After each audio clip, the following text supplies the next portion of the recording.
What happens when a power-hungry cop faces off against a woman who outshines him in every truly important way? It began on a Wednesday night, late, just after 11 p.m., the time when Toledo, Ohio's streets are nearly deserted, with only a few workers heading home or someone like Lieutenant Naomi Carter driving through the town. She had just finished a lengthy military meeting in Indiana, more than 120 miles away. The dim light in her car reflected her face, sharp features, eyes deep with experience. Naomi wasn't in a rush. She kept to the speed limit, obeying all the traffic laws. Her hand firmly gripped the steering wheel. Every movement of hers reflected a calm that had been honed over years of living between the lines of order and chaos. The night air streamed through the cracked window, bringing the familiar damp scent of the lakeside city. Naomi took a deep breath, letting the sound of the wind and the rhythm of the wheels merge into a soothing melody. Her mind was already easing, thinking of the familiar warmth of home in Fort Wayne, where, in just a few hours, she would take off her heavy shoes and sit by the window with a warm cup of tea in hand. But then, a sudden flash of light pierced the peaceful night. Wham! The red and blue lights of a patrol car flicked on behind her. In that brief moment, Naomi's heartbeat skipped a beat. Her hand instinctively tightened on the wheel before quickly relaxing. Years of experience taught her that. In moments like this, calmness was not just an advantage, it was survival. She switched on her right turn signal, slowed down in an orderly fashion, and pulled over well off the main lane. Her movements were clean, without a single wasted gesture. The patrol car remained close behind, headlights glaring in the rearview mirror, blinding her. Despite the blinding light, Naomi kept both hands on the wheel, at 10 o'clock and 2 o'clock, clear, visible, exactly as she had taught hundreds of young soldiers under her command. The SUV came to a complete stop. Its engine hummed smoothly, evenly, just like her heart, unwavering. A patrol car door swung open. The sound echoed in the silent night, like the click of a safety being disengaged. Through the rearview mirror, Naomi saw a man step out, tall, muscular, his police uniform sharply defined under the streetlights. His right hand rested casually on his sidearm, his left holding a flashlight. Instead of going around to the passenger side as the safety protocol advised, the officer walked straight to the driver's side window, shining the flashlight directly into her eyes without warning. No greeting, no introduction. "License and registration," his gruff voice rang out, breaking the silence like a rough, harsh blade. Naomi Carter took a slow breath. She lowered the window halfway, keeping her hand on the wheel, just enough to show cooperation but also enough to protect herself. In a calm, clear tone, she asked, "Officer, may I ask why I've been pulled over?" The flashlight beam pierced her face, with no mercy. "You were swerving between lanes, didn't signal. Looks like you've been drinking," the officer sneered, his gaze betraying suspicion and something else, like contempt. Naomi raised one eyebrow slightly. "I haven't been drinking," she responded curtly. Her composed reply seemed to ignite a flicker of irritation in the officer. He repeated his demand, louder this time, with an imposing tone. "License, registration." Naomi didn't argue. Slowly and deliberately, she opened the glove compartment, pulled out her car and ID documents, and handed them through the window. "Along with that," she added calmly, not to threaten, but to make a clear statement, "this is a government vehicle. I'm a federal employee." For a brief moment, the officer's eyes flashed with a mocking smile. "Military, huh?" "No one's above the law, lady," he said, his voice dripping with sarcasm and challenge. Naomi held his gaze, unflinching. She had faced far worse looks than that, in much harsher places. But deep inside she knew, tonight, on this quiet road in an unfamiliar city, what was happening was not just a routine check. Something, a danger, was quietly brewing, waiting to erupt from the arrogance of the man before her. And Naomi Carter understood this would not just be an ordinary night drive anymore. Naomi Carter could feel the cold from the flashlight grip in the officer's hand as the blinding light pressed hard into her eyes. She didn't squint, nor did she look away. The instinct of a soldier who had stood in the midst of blood-soaked lands taught her, never show weakness. The man before her, Sergeant Brad Mercer, a white cop with a muscular build, tanned skin, and a gaze that was cold and arrogant. He stood tall, as if he himself represented the ultimate authority on this land. No greeting, no introduction, no mention of the standard police procedure when approaching a stopped vehicle. Just a blunt, bare command. "License and registration," Brad growled, the flashlight still shoved into Naomi's face like a blade of light. Naomi, maintaining her steady breath, gently asked, "Officer, may I ask why I've been pulled over?" The question wasn't challenging, just a request for the minimum information required by law.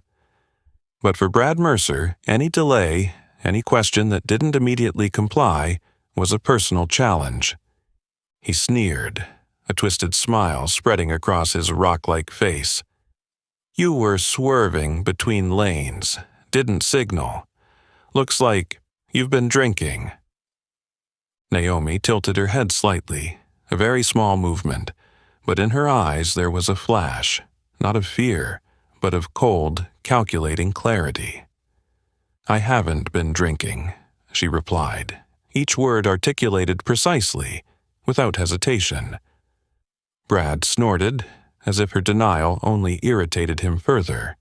He took a step closer, the flashlight almost touching Naomi's forehead. All the signs were clear. He wasn't seeking the truth. He was seeking submission. And when Naomi, with all her calm, slowly opened the glove compartment, pulled out the car documents and her federal ID, Brad didn't even lower his voice. She handed the documents through the window, not in a rush, not in fear.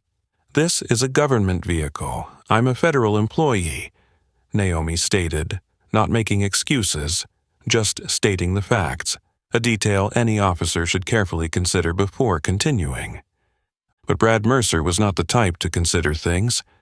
In his simple world there were only two types of people, those who give orders and those who obey.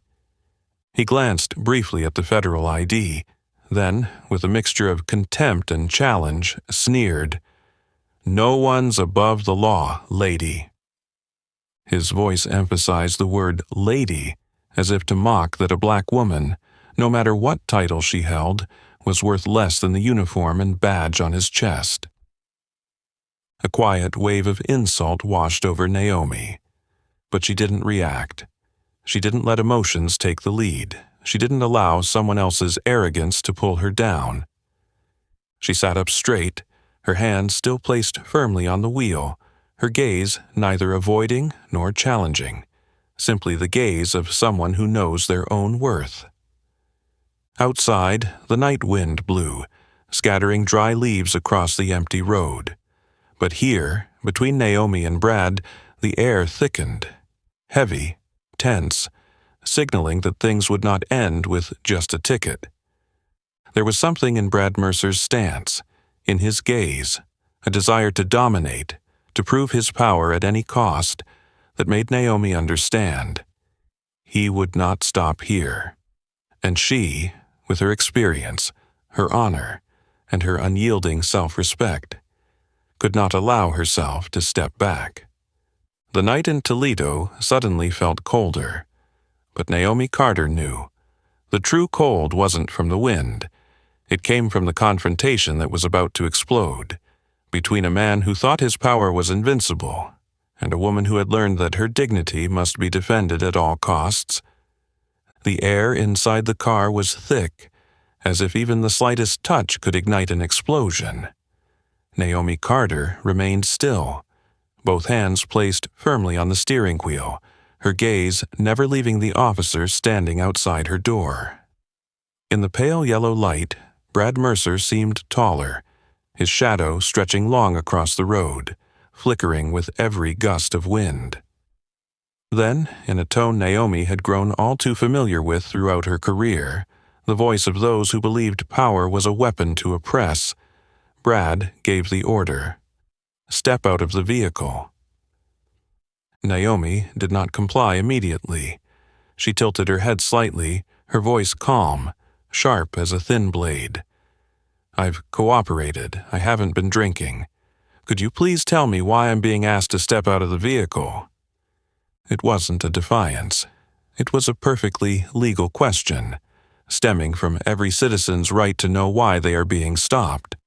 But for Brad Mercer, any request for an explanation was a personal challenge to his fragile ego, hidden beneath the badge he wore. He took another step closer, his breath visible in the cold night air, the flashlight still aimed directly at Naomi's face. "You're refusing a lawful order," he growled, his tone beginning to shift into a dangerous edge.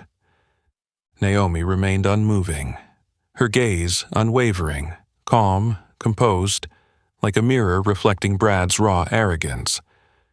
"I'm just requesting a formal explanation," Naomi responded, not raising her voice but clear and firm. Her response, instead of calming the situation, seemed to pour fuel on the fire of Brad Mercer's indignation.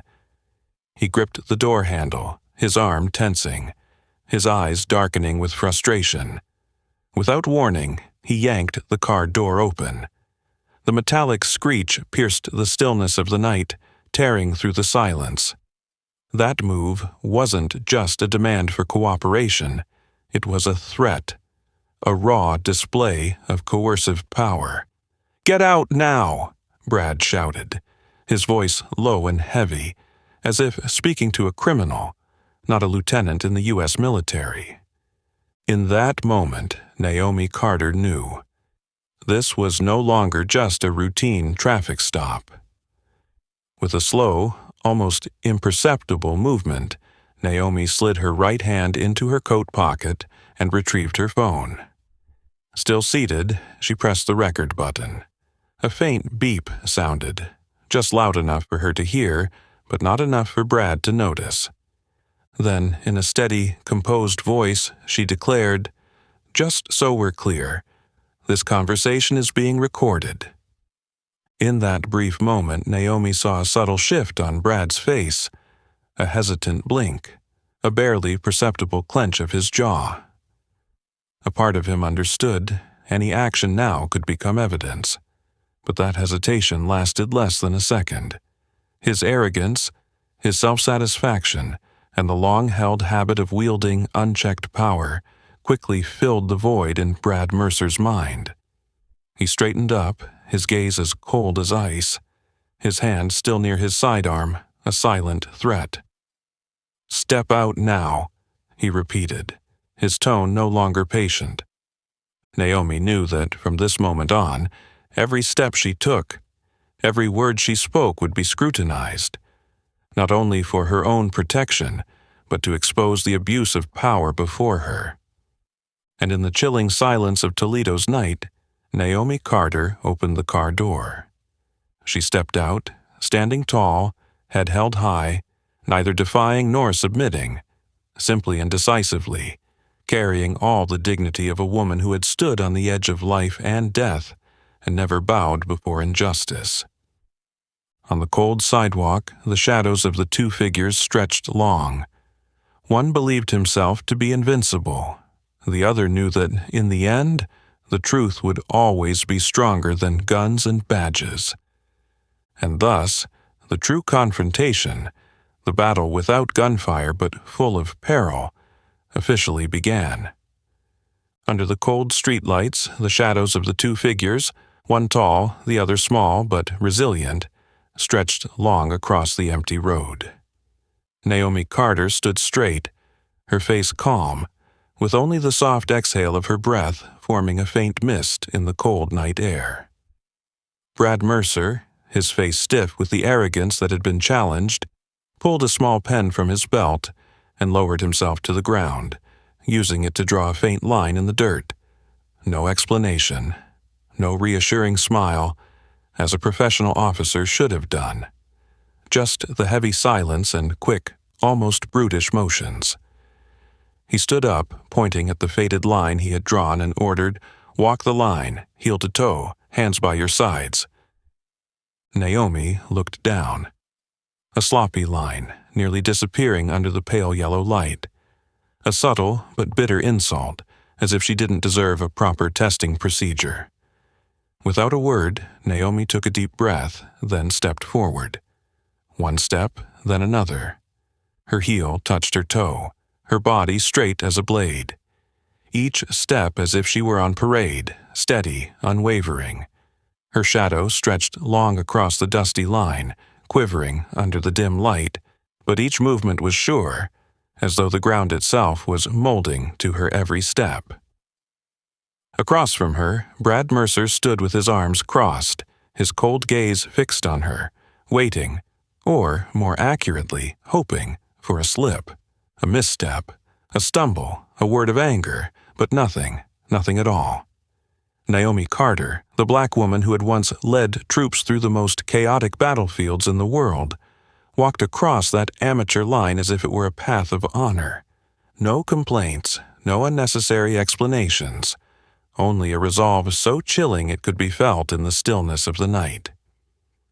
When she completed the final step and turned to face Brad, a silence hung between them.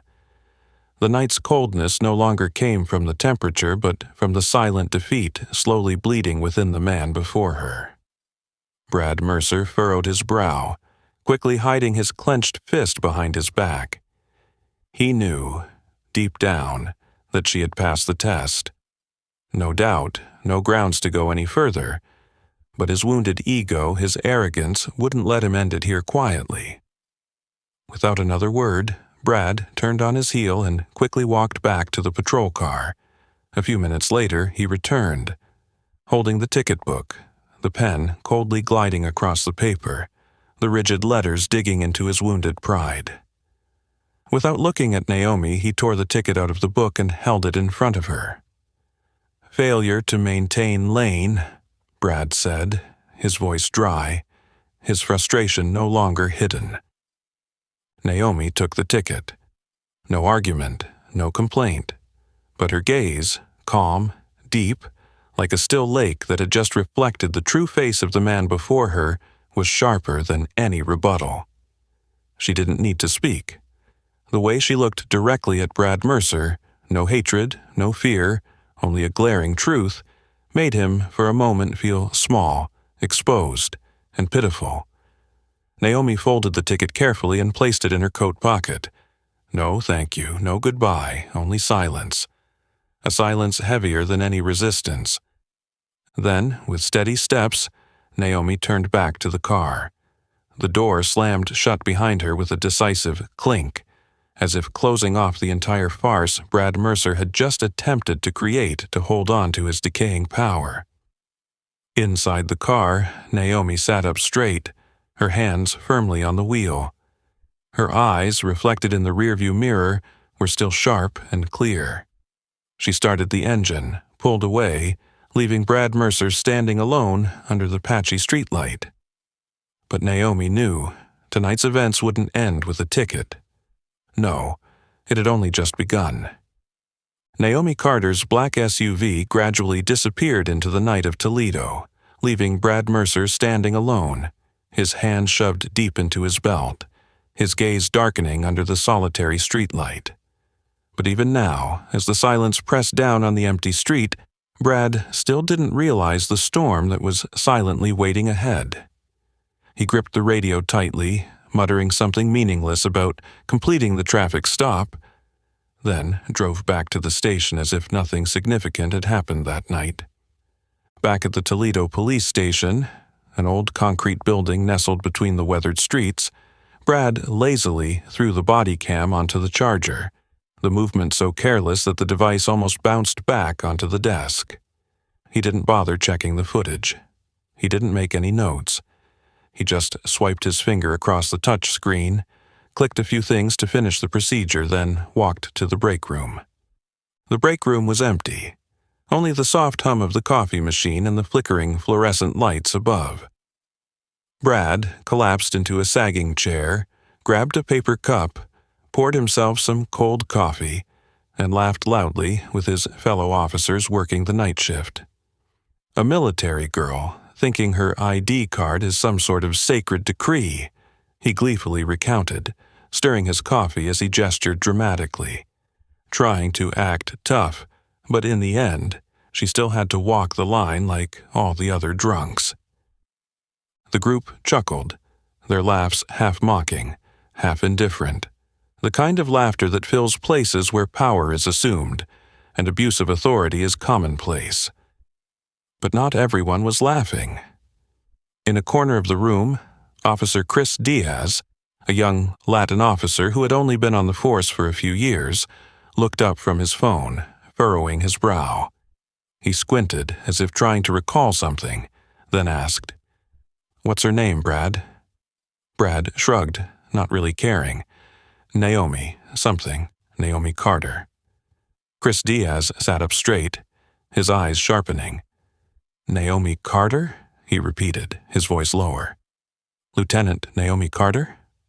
The one who spoke at the Ohio Police Academy last year?"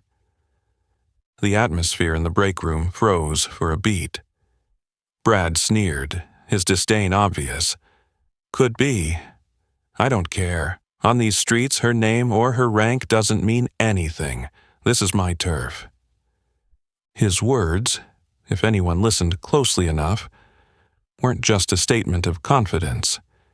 They carried a blind belief that the silver badge on his chest could make anything right, as long as he said so.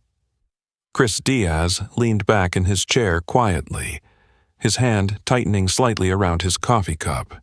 He remembered very clearly the speech Lieutenant Naomi Carter had given last year, a talk about honor, discipline, and the true strength of those who serve.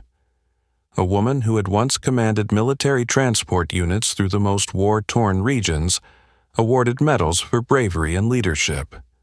A woman whose every word had left the entire auditorium silent in awe. And now, Brad Mercer, notorious at the station for his crude and arrogant demeanor, had unknowingly crossed paths with that same woman, completely unaware that he had stepped into a battle he couldn't possibly understand. Chris glanced at Brad, reveling in his victory, as if he had taken down an ordinary criminal, and a faint unease stirred inside him. Very slight, but sharp, like a knife grazing the surface of still water.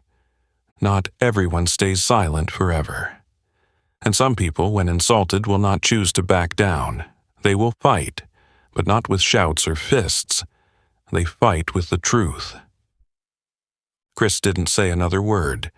He quietly finished his cold coffee, while the self-satisfied laughter of Brad echoed down the empty hallway. And in that silence, somewhere beyond the station, Naomi Carter was quietly preparing for a battle that Brad Mercer would never have a chance of winning. As Brad Mercer's self-satisfied laughter echoed through the cold hallways of the Toledo police station, somewhere else, a silent yet powerful wave was rising. Naomi Carter drove her black SUV through the night, heading back to her base in Fort Wayne. The lights from the guard station cast long streaks on the windshield, but she saw nothing. Naomi's mind at that moment was like a barren land, empty, tense, and freezing cold.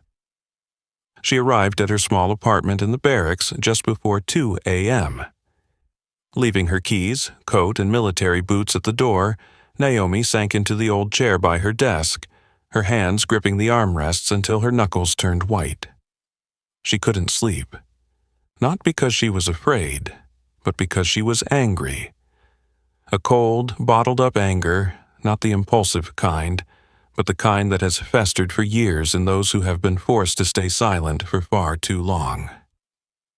Every time she closed her eyes, Naomi saw the flashlight shining directly into her face, heard the voice full of contempt, felt the rough hand yanking the car door as if trying to strip away her dignity right there on the streets of America, the country she had sweat, bled, and spent her youth serving. And worse still, she knew tonight she was not alone. Countless others, black women, everyday citizens, those looked down upon simply for their status, skin color, or gender, had been through the same thing. But no one was filming, no one believed them, no one stood by them. Naomi let out a heavy sigh. She opened her laptop. The dim blue light swept across the room, casting a glow on her resolute face, a face that had weathered gunfire, crossed battle lines on cold nights where every decision meant life or death. Placing her phone next to the computer, Naomi opened the video. The scene from tonight played out clearly, from how Brad Mercer approached, his arrogant attitude, the coercive actions, the contempt that showed in every gesture, every glance. No exaggeration needed, no embellishment. The truth was enough to speak for itself. She opened a blank document and began typing. Time, 11:16 p.m. Location, Reynolds Street, Toledo, Ohio. Details: stopped without clear cause, coerced out of the vehicle, asked to perform an unwarranted sobriety test, unprofessional behavior, potential abuse of power, and discrimination. The words appeared steadily, coldly, like the blade of a scalpel slicing open a truth long concealed in dry reports and forgotten logs. She attached the video from her phone. She created a parallel report detailing the violations of administrative procedure and civil rights. She filed a formal complaint with the Toledo Police Department's Internal Affairs Division. Not once did she hesitate. Not once did she stop to consider whether she should continue, because Naomi Carter knew this battle was no longer just for her. Not for me, she whispered like a vow, but for all those who've been treated like trash simply because of their skin color, gender, or position. She remembered the young soldiers under her command, the boys and girls carrying dreams of serving their country, but always knowing that beyond the battlefield, sometimes they had to fight against prejudice and injustice even on their own soil. Naomi finished the report, but when she clicked send, there was no thunderous roar or fireworks bursting in the sky, only the simple sound of a click, small, quiet, but carrying the power of a smoldering fire, one strong enough to burn down even the most arrogant walls. She leaned back in her chair. Her tired eyes gazed out the window, where the stars still hung silently in the vast night sky. Naomi knew, from this moment on, nothing would be simple anymore. The silence that had reigned for so long had been broken. And those like Brad Mercer, those who thought power was eternal, who believed the silence of others meant forgiveness, would soon face a different truth.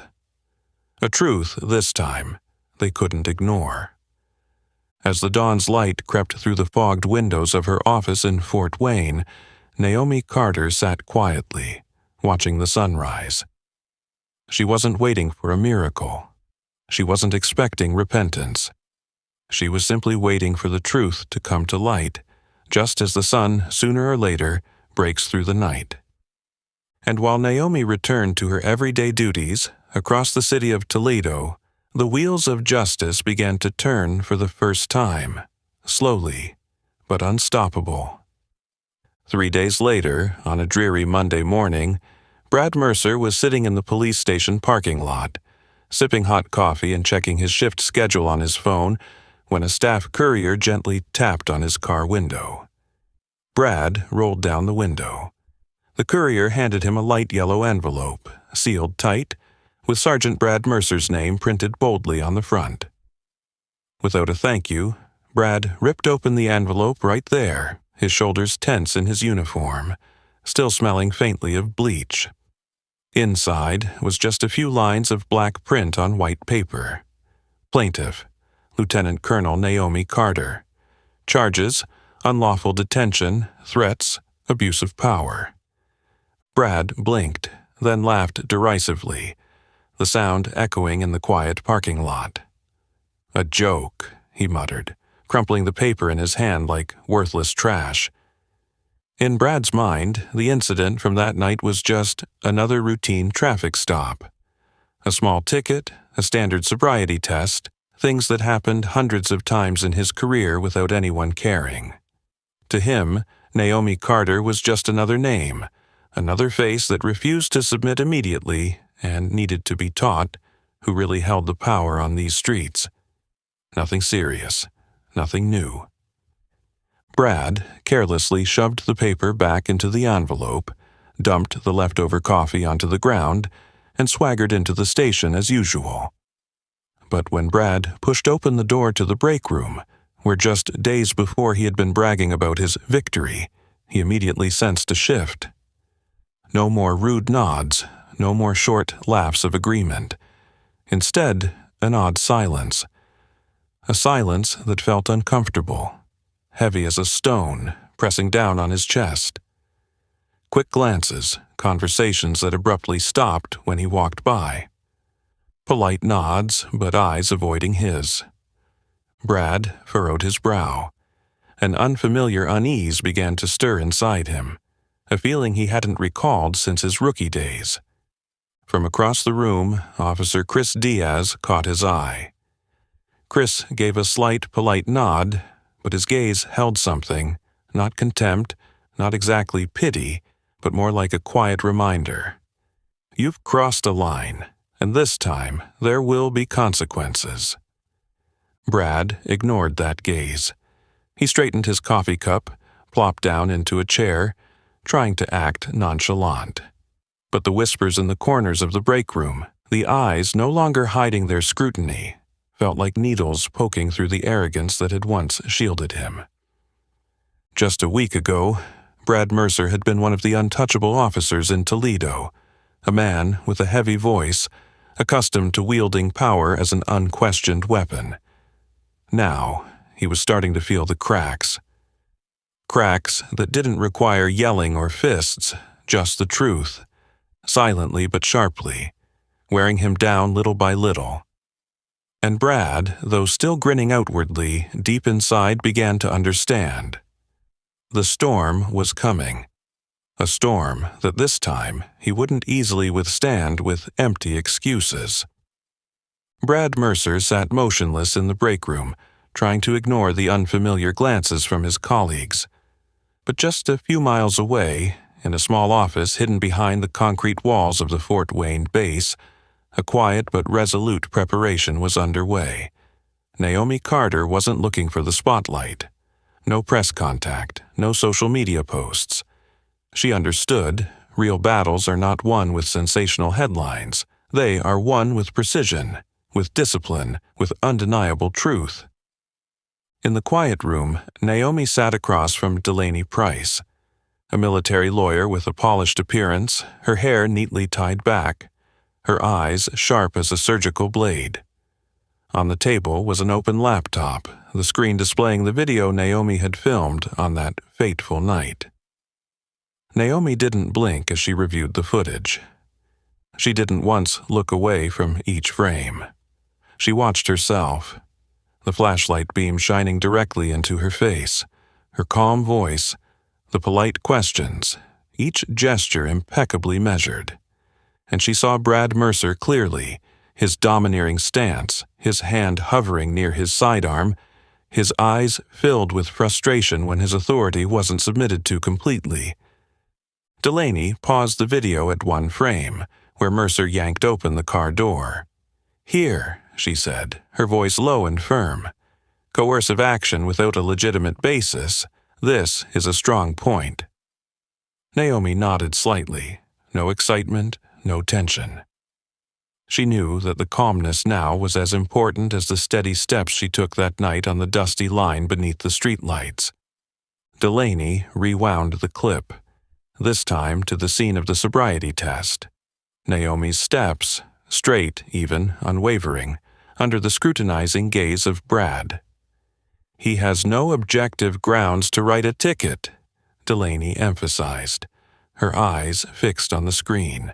"No breathalyzer, no dangerous behavior, no threatening words." Naomi sat up straight, her hands lightly clasped on her lap. A moment of silence filled the room, the only sounds being the clicks of the mouse and the scratching of a pen on the notepad. After a while, Naomi spoke softly, but with weight in her voice. "To win, it has to be precise, no emotion." It wasn't just a legal strategy, it was how Naomi had lived for 22 years in the military. In the midst of chaos, amidst gunfire, in life-and-death decisions, the only thing that kept her alive wasn't anger or pride, but discipline. Absolute focus on the goal. Delaney nodded, her gaze holding a sense of genuine respect. "We have the evidence, we have the violated procedures, but Naomi," she paused, leaning forward, her voice dropping, "you also need to prepare yourself."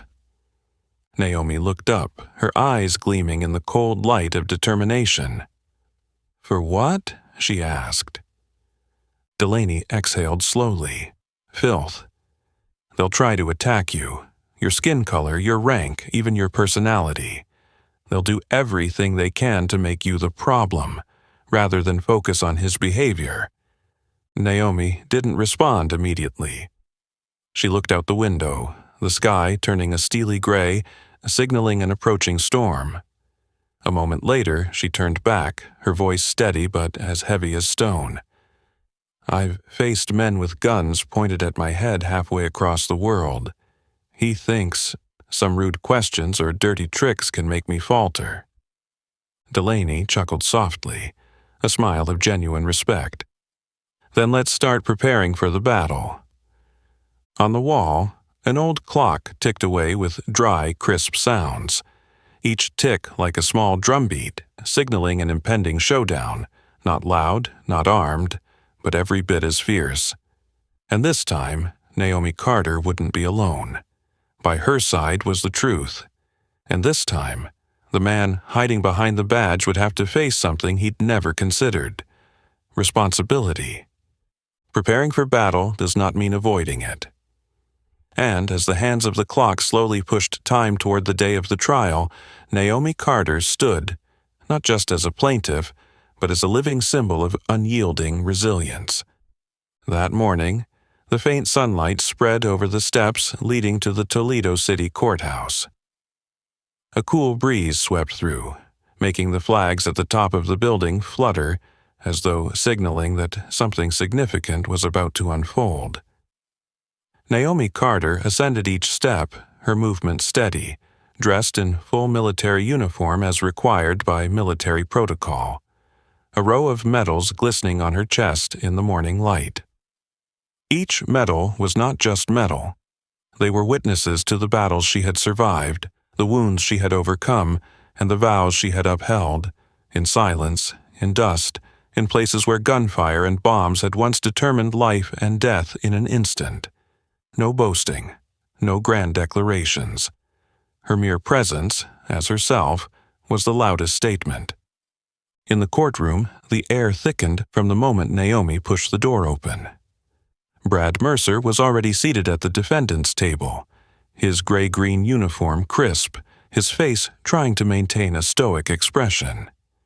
But when his gaze inadvertently met Naomi Carter's image, standing straight, her uniform perfectly aligned, her medals gleaming, he faltered for a moment. A blink. Small, but enough to show the first crack in the armor of arrogance he had worn for so long. This was no longer the woman he thought he could easily humiliate on a dark street corner. This was a lieutenant colonel of the United States Army, a woman who had spent her life fighting to protect the ideals he, through his ignorance and abuse of power, had dismissed. In the gallery, the seats quickly filled. There were military uniforms sitting in silence. Soldiers from Fort Wayne, Naomi's old colleagues, friends. There were dark suits, lawyers, curious civilians, veterans who understood the value of a badge and the shame when it was betrayed. Every eye was focused on Naomi. No one spoke a word. But the atmosphere, still solemn, was the unspoken proof that today justice would not be easily ignored. Naomi walked straight to her seat, each step steady as if the very floor beneath her feet had solidified in her presence. When she sat down next to attorney Delaney Price, Brad Mercer glanced over his shoulder. He met Naomi's eyes, calm, without hatred, without fear. Only a cold, straightforward challenge. I know who I am. And what about you? Mercer swallowed hard. His hands clenched subtly on his thighs. A small gesture, but one that did not escape the sharp gaze of those present. At the plaintiff's table, Delaney Price opened the case file, carefully arranging the documents. At the defendant's table, defense attorney Charles Brenner leaned in close to Mercer, whispering last-minute instructions, his tone firm but with a hint of uncertainty, as if he already knew they were stepping into a difficult fight.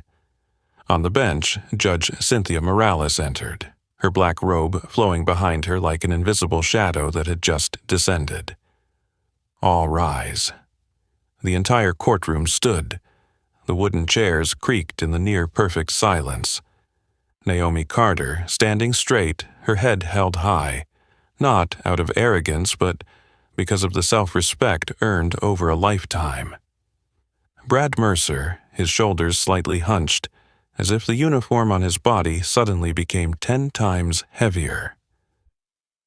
"Please be seated." Judge Morales' voice rang out, firm and dignified. "This civil case, Lieutenant Colonel Naomi Carter versus Sergeant Brad Mercer, will now begin." Outside the courthouse, the biting wind howled, making the leafless trees shake with a rustling sound. Inside the courtroom, another storm had just officially begun, a storm that this time no one could ignore. The atmosphere in the courtroom seemed to thicken immediately after Judge Morales' opening statement. Every gaze, every breath waited for the pivotal moment.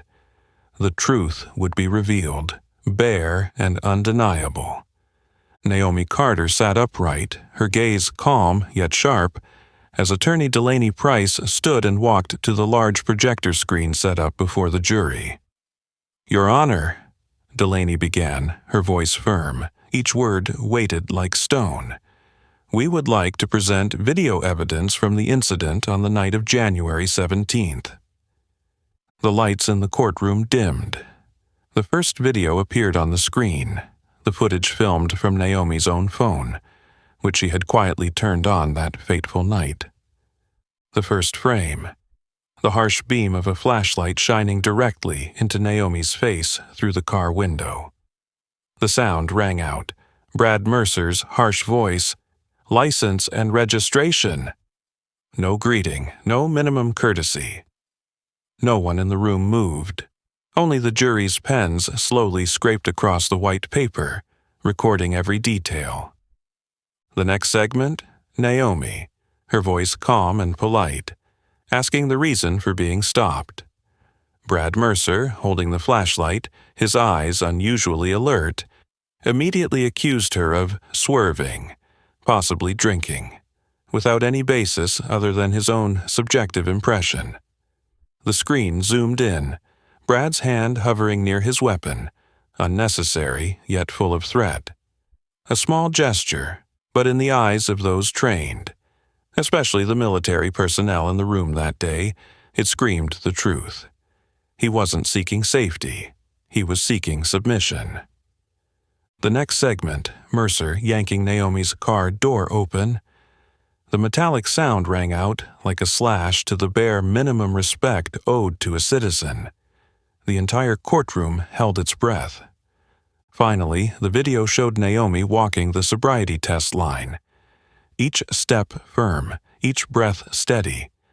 No stumbling, no signs of intoxication.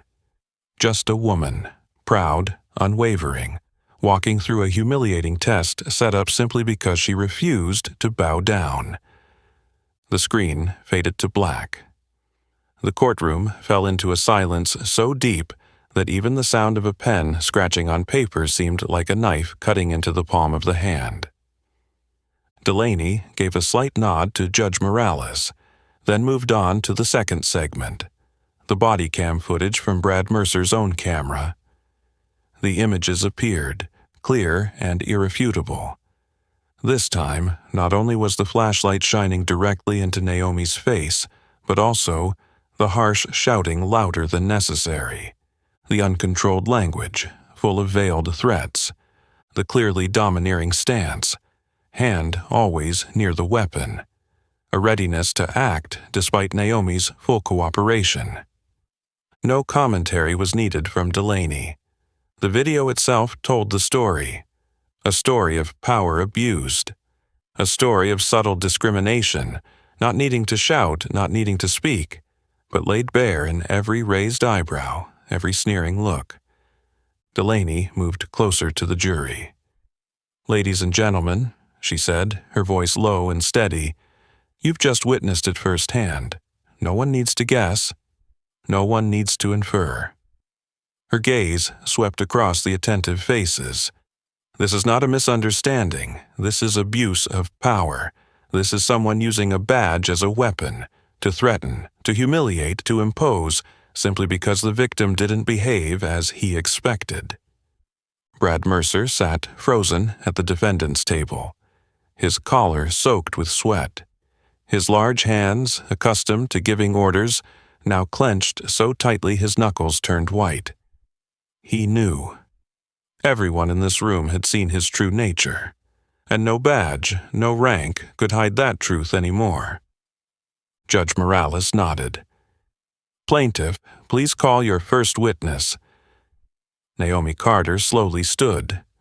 Her military uniform was not just fabric. It was her shield, forged through sacrifice, honesty, and the belief that true strength lies in protection, not abuse.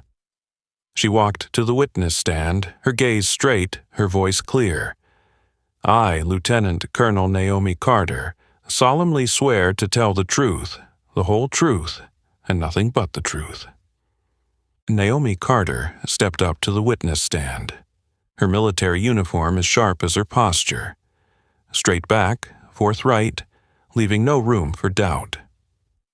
The courtroom fell into a deep silence, only the sound of pens scratching on paper, and the faint, steady beating of hearts from those observing. She recounted every detail of that night, without exaggeration or embellishment, only the truth, bare and cold. Each word she spoke was like a small incision, sharp but silent, cutting through the web of lies that Brad Mercer had woven from the start. When Naomi left the stand, her eyes briefly glanced over at Brad, neither with contempt nor sympathy. Just a look from someone who had won the battle of conscience, and knew that the man before her would, in the end, have to face his own darkness. Judge Morales adjusted her glasses and nodded toward the defendant's table. "Sergeant Mercer, please stand." Brad Mercer slowly stood, each movement as if the weight of his uniform had doubled. "You have the right to self-defense. Please answer the lawyer's questions." Defense attorney Charles Brenner approached, his voice trying to sound calm, but everyone could hear the unease underlying the professional facade. "Sergeant Mercer," Brenner asked, "why did you ask Lieutenant Colonel Carter to exit the vehicle that night?" Brad licked his lips, looking around the courtroom where calm yet sharp eyes were encircling him like an invisible net. He hesitated, his tongue shifting in his mouth, then muttered, "She seemed suspicious." A soft hiss came from the gallery, quickly suppressed, but enough to tighten the atmosphere. Suspicious? Just because Naomi asked why she was stopped? Just because she wasn't intimidated? Just because she dared to maintain her composure and self-respect? Delaney Price gave a slight smile, her eyes cold as steel as she stood up and approached to cross-examine.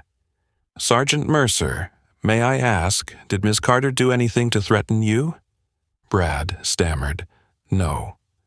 "Was she showing signs of intoxication? Swerving? Swearing?" "No," Brad mumbled, his voice so faint it was almost inaudible. Delaney tilted her head, her voice not harsh but each word like a hammer coming down. "Then why did you consider her suspicious?"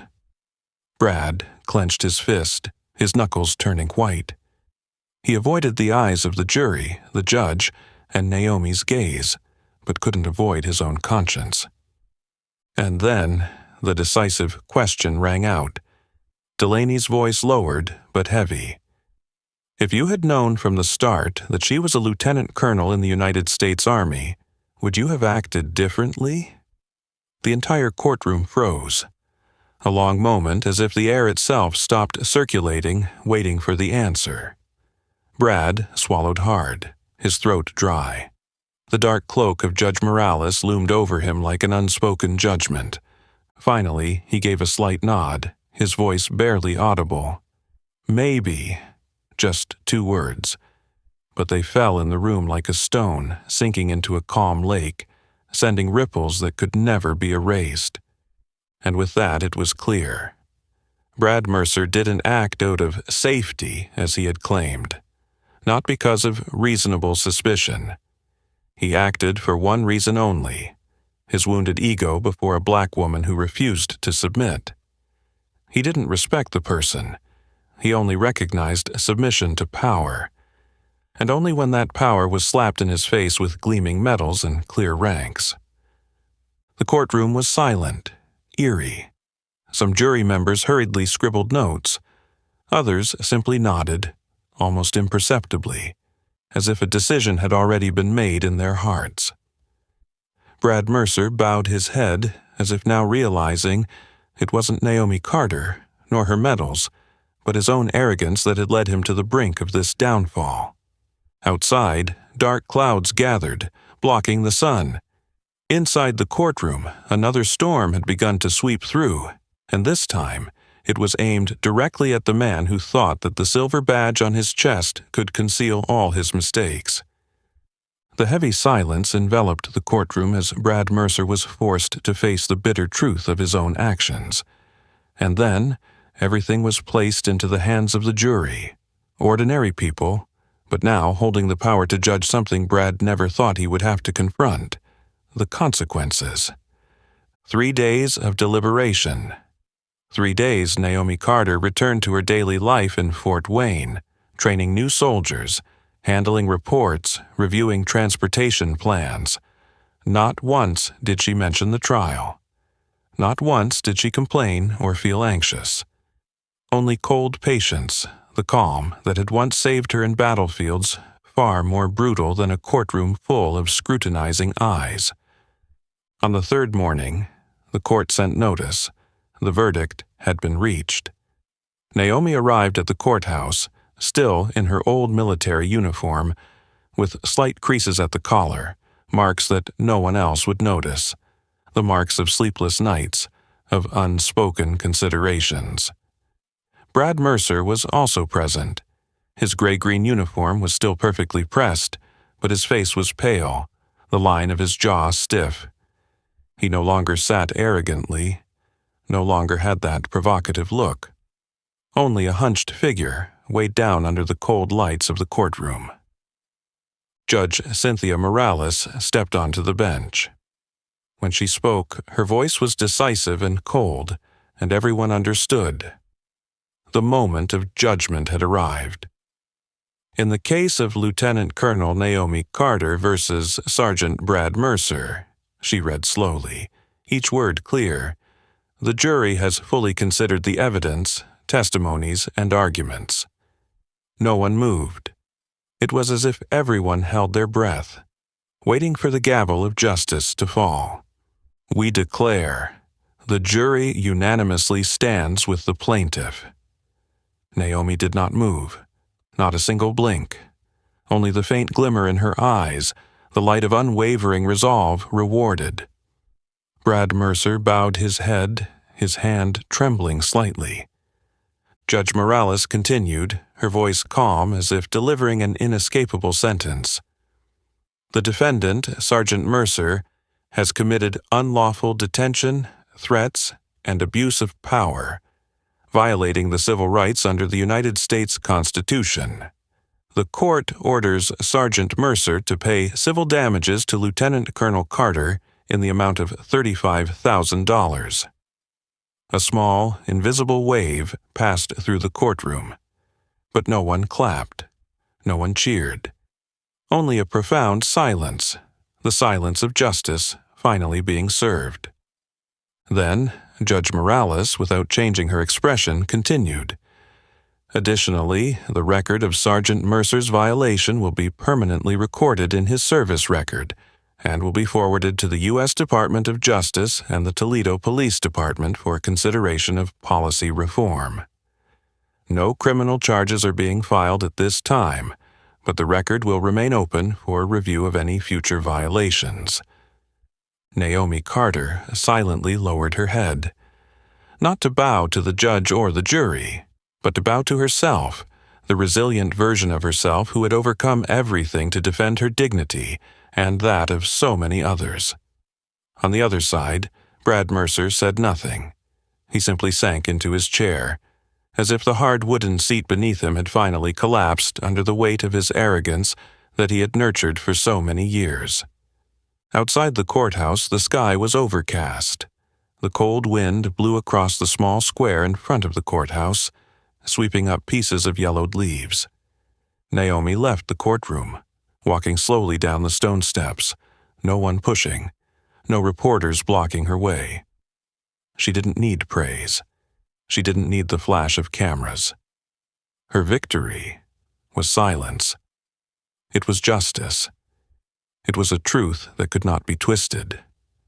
Naomi Carter quietly descended the courthouse steps, leaving behind a just verdict and a man who had lost everything due to his blind arrogance. But for Brad Mercer, the nightmare was just beginning. Just a week after the trial, a cold internal memo was posted on the Toledo Police Department's bulletin board. Sergeant Brad Mercer is temporarily suspended from duty pending an internal investigation, effective immediately. No lengthy explanations, no defense. Simply, neatly, as if the system that had once shielded him now wanted to quickly rid itself of the shameful burden. In the empty hallways of the police station, the rumors spread like wildfire. Some said Mercer would be demoted. Others whispered he'd be transferred to a far-off, obscure unit with no further chances for advancement. But many, those who understood how the system worked, just chuckled bitterly. His career is over. Brad Mercer silently walked through the familiar hallways, his once broad shoulders now weighed down. Each step grew heavier, each glance from his colleagues colder. No one looked at him with the same respect they once had. No more hasty nods of greeting. No more laughter in the break room when he boasted about his victories over civilians. Now, Brad Mercer was nothing but a failure, not because of a lost lawsuit, but because the empty, rotting core of the badge he had once worn so proudly had been exposed. He sat alone in the empty parking lot, his old patrol car parked beside him like a silent witness to his irreversible decline. Brad recalled the early years in the force, the days when he believed the badge symbolized honor, service, but gradually that belief faded, replaced by a habit of wielding power, a satisfaction in giving orders and controlling. He had forgotten that power without responsibility is just an empty shadow. And now, when the light was shined upon that shadow, all that remained was shame. Outside, Toledo's sky was overcast, with a light drizzle hitting the windshield. Brad stared at the water droplets streaming down. each one like a heavy strike against the crumbling shell of his arrogance. He remembered the moment Naomi Carter's gaze met his in the courtroom. That look needed no words, but each ray from it seemed to carve a truth into Brad's heart, a truth he could not escape. It was his own arrogance, his own contempt for others, that was his greatest enemy. No one else. Just himself. In the days that followed, Mercer was no longer assigned any duties. He was asked to turn in his weapon, police badge, and ID, each item one by one, like a part of his identity being slowly, inevitably stripped away. No one at the station offered him comfort. No one invited him for coffee. No one even asked how he was doing. And Brad Mercer, who once thought himself invincible, finally understood the real cost of abusing power. It wasn't just a compensation check. It wasn't just a note in his file. It was a permanent loss, the loss of respect, the loss of honor, and the loss of himself. Elsewhere in the city, Naomi Carter closed her file, put it in the drawer, and locked it with a small key. For her, the battle was over, not to celebrate, not to gloat over her victory, but to remind herself, and those who came after her, silence should never be the only choice. The metal door of the Fort Wayne training room closed quietly behind Naomi Carter, separating her from the chaotic world outside, a world she had just stepped away from after a battle fought without weapons but filled with hardships. She stood before a class of recruits, the white light from the ceiling shining down on her neatly pressed uniform, causing the medals on her chest to glisten.